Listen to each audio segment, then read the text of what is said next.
Good morning, Alex and friends. I'm Grace. Today is Monday, June 1st, 2026, and you're listening to Alex's News.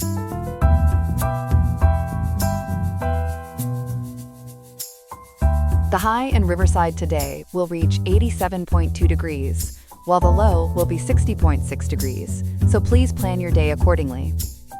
Coming up on today's episode, we will examine the ongoing tension between the Pentagon and tech leaders over safety guardrails for artificial intelligence. We will also discuss the situation in Washington as members of Congress return to face a significant legislative bottleneck. In addition to these topics, we will be covering several other important stories throughout the program. It is going to be a packed show, so we hope you will join us for the full update on everything happening in the world today. All this and more coming up on Alex's News. Stay tuned. Good morning. We're starting today with a major rift inside the U.S. defense establishment over artificial intelligence on the battlefield. The Pentagon wants to move fast. Top commanders and a leading AI safety firm are pushing back hard. Here to walk us through it is our reporter Ethan. Ethan, good to have you. Good morning, Grace. It really is a remarkable split. On one side, you have Defense Secretary Pete Hegseth pushing what insiders call an AI-first doctrine for the military. On the other side, uniformed commanders and the AI safety firm Anthropic are warning about the risks of moving too fast. And as of today, June 1st, 2026, that fight is playing out in court, in Congress, and on the battlefield. Let's start with Secretary Hegseth. What exactly is he pushing for? According to the Associated Press and Southern Maryland News, Hegseth wants military AI systems built without, quote, ideological constraints, end quote. He's argued the Pentagon should be free to use AI in any lawful way it sees fit. He even told SpaceX employees he'd reject any AI model that, quote, won't allow you to fight wars, end quote. The administration frames safety guardrails as a competitive disadvantage against China. And how are military commanders in uniform responding to that vision? With real caution, Grace. Admiral Frank Bradley, who leads U.S. Special Operations Command, has become the most prominent skeptic. Speaking at a conference in Tampa, Florida, Bradley warned troops must be, quote, very careful, end quote, about integrating AI into the delivery of lethality. He said humans must maintain absolute confidence that the technology will, quote, deliver violence only where we intend it to be delivered, end quote. That's a striking line from a top special operations commander. Is he alone in those concerns? He isn't. WDRB and the Associated Press report similar warnings from Sergeant Major Andrew Krogman, the top enlisted official at SOCOM, and Melissa Johnson, the command's top acquisition official. Both have argued, AI should be used to reduce the cognitive workload of mundane administrative tasks. They don't want it replacing operator judgment in life or death scenarios. So this isn't a fringe view inside the building. Now this fight really exploded with Anthropic, the company behind the Claude chatbot. Walk us through what happened there. It came to a head in March of this year when the Pentagon abruptly terminated a $200 million contract with Anthropic. CBS News and the Washington Times report the collapse was triggered when Anthropic CEO Dario Amodei refused to remove safety guardrails on Claude. According to court filings, Hegseth issued a 72-hour ultimatum back on February 24th, just over 3 months ago. He demanded Anthropic strip restrictions on 2 specific uses. And what were those 2 uses the Pentagon wanted unlocked? The first was fully autonomous lethal force, meaning weapons systems that select and engage targets without human intervention. The second was mass domestic surveillance, the monitoring of American citizens. Anthropic said no to both. That refusal set off the unprecedented step that followed. What did the Pentagon do after Anthropic refused?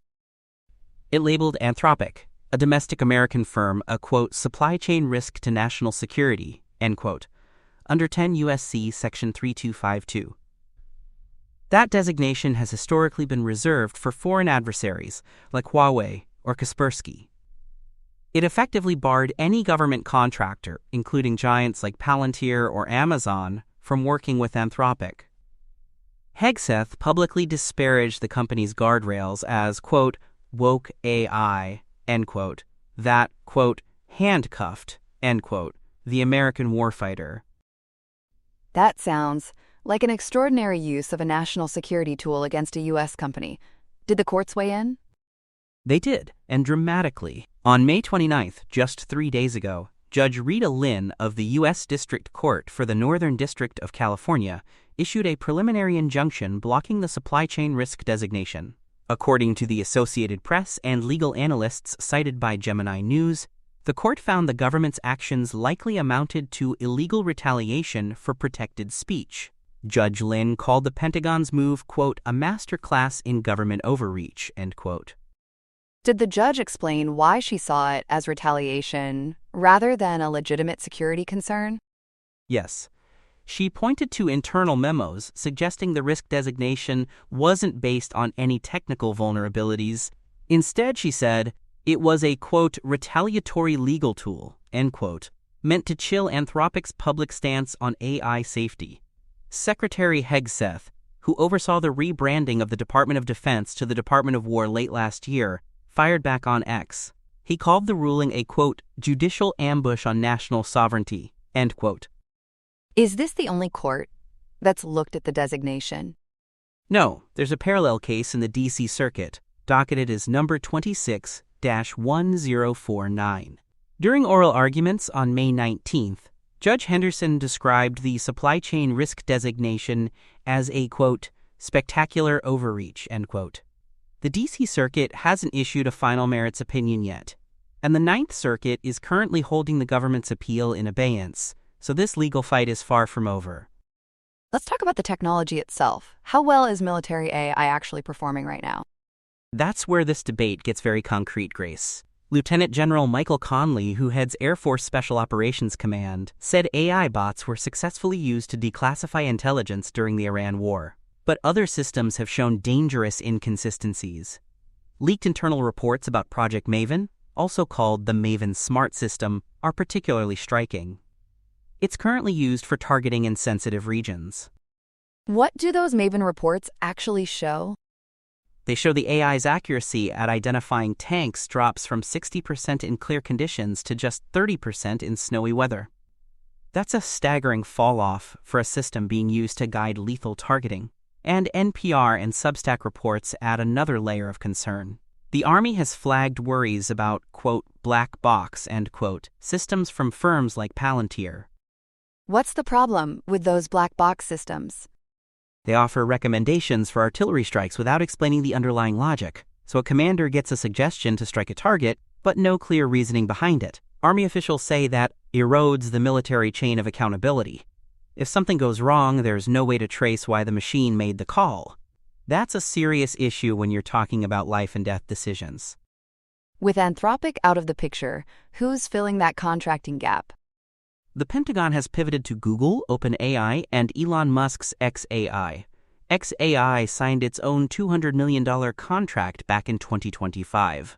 And critically, reports indicate xAI agreed to the, quote, all lawful use, end quote, clause that Anthropic rejected. So the same kind of arrangement Anthropic walked away from is now in place with a competitor. Let's pull back to the bigger picture. What's driving this urgency from the administration? In a word, China. The Associated Press reports President Trump recently called off a new AI executive order. He feared it would, quote, dull America's edge, end quote, and allow China to lead. The administration's position is that any delay for ethical guardrails is a strategic concession to an adversary. That framing is really at the core of the entire policy push. And there's a moral dimension to this as well, isn't there? There is, and it's drawn international attention. Earlier this year, Pope Leo XIV issued the encyclical Magnificat Humanitas. He warned that AI could, quote, lower the cost of violence, end quote, and turn human beings into mere, quote, data points inside automated systems, end quote. That's a remarkable intervention from the Vatican into what is essentially a defense procurement fight. How widespread is military AI use right now, just in terms of scale? It's enormous already. As of today, more than 1.3 million U.S. personnel are interacting with AI on classified networks. The Pentagon celebrates the ability to compress decision-making timelines from months down to days. But commanders like Admiral Bradley keep urging caution. His argument is simple but sobering. What is that argument? In his words, Bradley says if the technology isn't perfectly predictable, then speeding it up just means the military is making catastrophic mistakes faster. That tension between speed and certainty really defines this whole moment. The Pentagon wants to move at machine pace. Top commanders want to keep humans firmly in the loop. And the courts are now, for the first time, drawing some real legal limits around how far the administration can push. a genuinely consequential story and one we'll be tracking closely. Ethan, thank you for breaking it down for us this morning. Always a pleasure, Grace.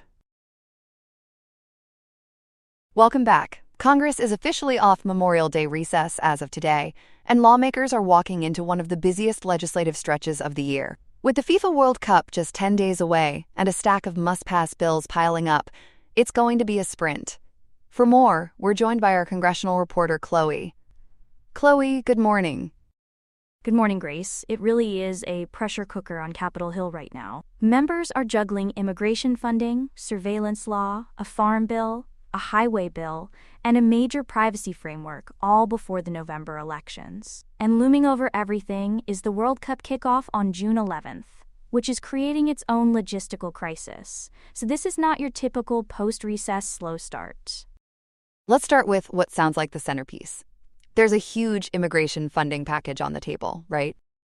That's right. It's a $72 billion budget reconciliation package being called Reconciliation 2.0. According to reports from Punchbowl News and CBS News, it would lock in multi-year mandatory funding for ICE and Customs and Border Protection through 2029. Specifically, that's $38.2 billion for ICE, $26 billion for CBP, and another $3.5 billion earmarked just for border security technology. It's one of the largest single immigration enforcement investments we've ever seen proposed. That's a massive number. But I understand the bill has already hit a wall in the Senate? It has. It missed its self-imposed June 1st deadline, which is today. The big sticking point is a $1.8 billion piece called the Anti-Weaponization Fund. It's designed to compensate people who claim they were victims of, quote, government lawfare, end quote. And on May 29th, just a few days ago, federal judge Leonie Brinkema issued a temporary restraining order freezing that fund entirely while its constitutionality is challenged in court. So how are Senate leaders responding to that court order? It's a fascinating split, Grace. Talking Points memo and the Fiscal Times report that Senate Minority Leader Chuck Schumer is leading a coordinated push to kill the fund altogether. Meanwhile, Majority Leader John Thune is actually trying to use the court's intervention as a, quote, way out, end quote. He wants to convince Republican holdouts to back the broader $72 billion package without the controversial provision attached. So oddly, the lawsuit might be the thing that saves the larger bill. And I read there was also a White House ballroom provision in there. What happened to that? Yes, there was a $1 billion line item for a new White House ballroom, which critics were calling a slush fund. Punchbowl News reports that provision was largely stripped after the Senate parliamentarian ruled against it. So that piece is mostly gone. But the Anti-Weaponization Fund is still the main fight holding everything up. Let's pivot to surveillance. There's a major FISA deadline coming up fast, isn't there? A critical one. Section 702 of the Foreign Intelligence Surveillance Act expires on June 12th, which is 11 days from today. Right now, the program is operating under a 45-day clean extension just to buy time. According to Politico Pro and the Washington Examiner, Senate leaders are close to finalizing a 3-year extension, but they're stripping out a controversial provision the House had added. What was that House provision? It was a permanent ban on the Federal Reserve issuing a central bank digital currency, or CBDC. Senate Intelligence Committee leaders, including Senators Mark Warner and Tom Cotton, called that CBDC ban a, quote, non-starter, end quote. They said it would prevent them from hitting the 60-vote threshold needed for passage, so it's getting pulled out of the Senate version entirely. Are there other changes privacy advocates should know about? There are. Next.gov and Crypto Briefing report the Senate version will narrow the definition of an electronic communications service provider, or ECSP, which has been a major concern for privacy groups. But one big fight remains unresolved, and that's whether to require a warrant before searching the data of Americans who get caught up in foreign surveillance. Leadership is planning to hold that as a separate amendment vote, basically to avoid sinking the underlying bill before the mid-month sunset. Now let's talk about the World Cup angle, because this is where the timing gets really tight. What's happening with the TSA? The TSA is in genuine crisis mode, Grace. The World Cup kicks off June 11th and is expected to bring 6 to 10 million additional travelers across 11 American host cities. And this surge is hitting at the worst possible moment. AOL and Newsweek report that following a 75-day Department of Homeland Security shutdown that ended on April 30th, more than 1,100 TSA officers resigned after working without pay. Wow, so how is the agency trying to cover those gaps right now? As of today, TSA is officially in what they're calling an emergency recovery state. The Guardian reports the agency has activated its national deployment force, redirecting more than 1,000 certified officers from smaller airports to major hubs like JFK, LAX, and Dallas/Fort Worth. On top of that, $625 million in FEMA security grants has been released to help host cities cover overtime for local law enforcement. And Newsweek notes a more controversial move, which is redetailing hundreds of ICE and CBP agents to assist with non-screening airport functions. And what are travelers actually being told to expect? Acting TSA Administrator Hong Nguyen McNeil has warned of, quote, unprecedented, end quote, wait times. She's recommending travelers arrive 4 hours before their flights. So if you're flying anywhere near a host city in the next month, build in serious buffer time. Chloe, there's also some longer-running criticism of the TSA itself that's resurfaced. What's the substance there? It's a debate that really shapes the funding fight. In a May 2026 article highlighted by AOL, analyst Andrew Miller recommended sunsetting post-9/11 security measures. He cited a 95% failure rate from 2015 DHS Red Team undercover tests. And Travel Pulse and View from the Wing add important context about the money side too. What's the money piece? For fiscal year 2026, Congress has mandated the diversion of $1.64 billion from the September 11th security fee, that's the $5.60 charge on every one-way trip, into the Treasury's General Fund for Deficit Reduction. Since 2013, more than $19 billion has been redirected away from aviation security. So critics argue the TSA is being underfunded by design, then blamed for underperforming. And some of those failure claims are more complicated than they sound, right? They really are. Britannica and TSA.gov point out that while critics blame the TSA for failing to catch the 2001 shoe bomber and the 2009 underwear bomber, the TSA didn't actually screen those passengers. Both flights originated at international airports, Paris and Amsterdam, where foreign security agencies handled screening. And that 95% red team figure refers to tests specifically designed by experts to exploit known vulnerabilities, not the average risk facing a typical passenger. Helpful context. Let's hit the other big bills quickly. What's in the Farm Bill? The 2026 Farm Bill is H.R. 7567, and it's a $390 billion package that reauthorizes agricultural and nutrition programs through 2031. Democracy Docket and News from the States report it's become a major partisan flashpoint because it proposes $187 billion in cuts to SNAP, the Supplemental Nutrition Assistance Program, over the next decade. That's the food assistance program, so the fight there is going to be intense. And there's a highway bill too? Yes, the Build America 250 Act, H.R. 8870. It's a $580 billion federal highway bill meant to replace the 2021 infrastructure law. According to Venable and Wiley Law, it introduces new federal annual registration fees for electric vehicles at $130 and hybrids at $35, aimed at shoring up the insolvent Highway Trust Fund. It also pivots away from climate-smart priorities toward core infrastructure like bridges and freight corridors, and it folds in the Railway Safety Act, tied to the East Palestine derailment legacy. And one more, the Privacy Bill. What does that do? It's called the Secure Data Act. As reported by Punchbowl News, it would create a single national standard for data protection. Consumers would get the right to opt out of targeted advertising and the sale of their personal data.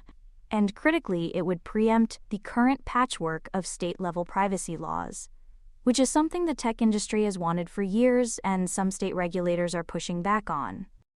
A packed agenda and a very short runway. Chloe, thank you so much for walking us through it. Always a pleasure, Grace. I'll be tracking every one of these as the deadlines hit. That's our congressional reporter, Chloe. We'll have more after the break. Here are some other headlines. On Sunday, May 31st, 2026, the Israeli military showed it still has a flair for the dramatic, seizing the historic Beaufort Castle. This 12th-century Crusader fortress is no longer a mere ruin in the eyes of the Israel Defense Forces, who made their deepest ground incursion into Lebanon in 26 years to claim the high ground. Defense Minister Israel Katz was happy to flag this development, raising the national colors over the hilltop site near Nabatea. Prime Minister Benjamin Netanyahu described the move as a dramatic shift in military policy, effectively fortifying a new security zone. While the view of the Litani River and northern Galilee is grand, the diplomatic outlook is a bit rocky.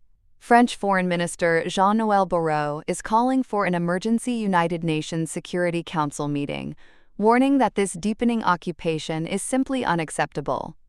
It seems the upcoming talks in Washington might be hitting a wall before they even begin.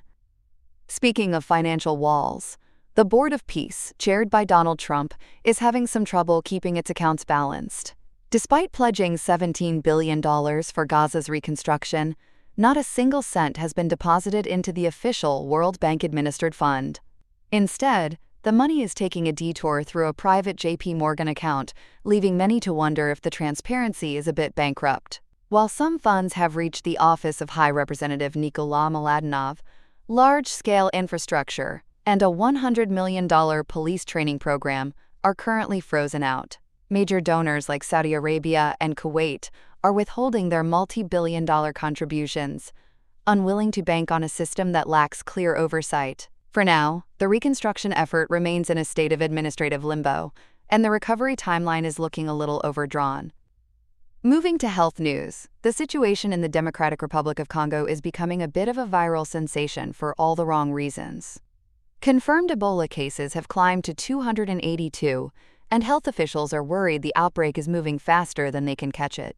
This particular epidemic involves the rare Bundibugyo strain. And since there is no licensed vaccine, doctors are having a tough time giving this virus a dose of its own medicine. World Health Organization Director General Tedros Adhanom Ghebreyesus visited the epicenter in Bunia, urging locals not to bury their heads in the sand regarding medical protocols. With the crisis declared a public health emergency of international concern, neighboring Uganda is staying on high alert after reporting 9 cases of its own. In Ethiopia, the polls are open and the competition is heating up. More than 50 million registered voters are heading to the ballot box for the 7th general election, with Prime Minister Abiy Ahmed's Prosperity Party expected to have a field day against a fragmented opposition. While the atmosphere in Addis Ababa is heavy with military presence, the mood in Tigray and parts of Amhara is much quieter, as voting there has been suspended due to security challenges. Former Kenyan President Uhuru Kenyatta is leading the observation team to ensure everything stays on the level. This is a pivotal moment for Abiy to consolidate his mandate, provided the results aren't too polarizing.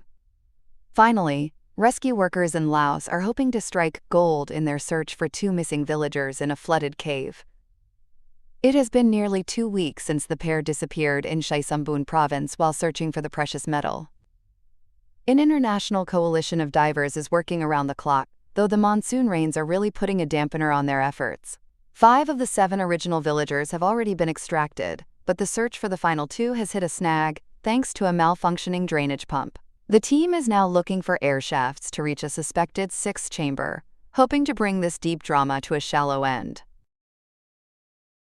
That's all we have for now. Today's episode was made by Alexander King with Claude Opus 4.6, Gemini Pro 3.1, Gemini Flash 3, and Google Cloud Text-to-Speech. I hope you have a great day. I'll see you tomorrow, Alex.